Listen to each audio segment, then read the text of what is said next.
In this video, we want to talk about the four basic components of EIGRP, four main functions that it carries out. First is neighbor discovery. And by neighbor discovery, we mean that EIGRP speaking routers can automatically discover, without us having to statically configure, other EIGRP speaking routers that are residing on attached networks. A second component of EIGRP is RTP. And by RTP, we mean the reliable transport protocol. RTP is going to give an EIGRP speaking router the ability to guarantee that EIGRP packets sent to a neighbor really got there, and we can make sure that they get there in order. Maybe we're going over different paths. However, RTP is really smart about this. RTP realizes that not every EIGRP packet needs to be transmitted reliably.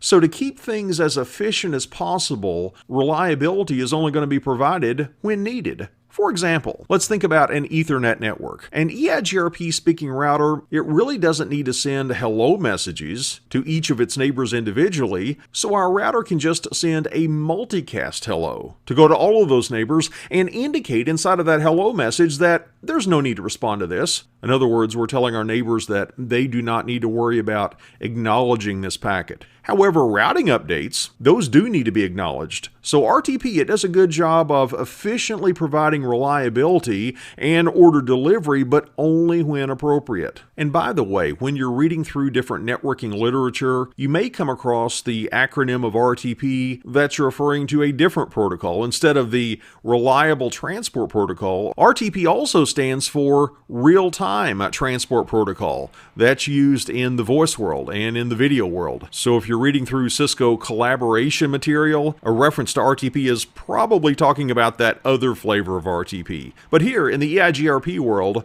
RTP is a key component. A third basic component of EIGRP is dual. Dual stands for Diffusing Update Algorithm. And an EIGRP speaking router is going to be running this algorithm. And this algorithm, it's going to keep track of all the routes advertised by that router's neighbors. And dual is going to determine which of its neighbors would be the most efficient next hop router to get to a specific destination network. That router is called the successor, and the path to the destination network through that router is called the successor route. And we may have another neighbor that could also get us to that network, not as efficiently, but it could still get us to that network, and it would not cause a routing loop. We would call that other router a feasible successor, and the path via that router would be a feasible successor route. And later in this module, we're going to have separate discussions about how the metric is calculated and how the successor and feasible successors are determined. And the fourth major component of EIGRP is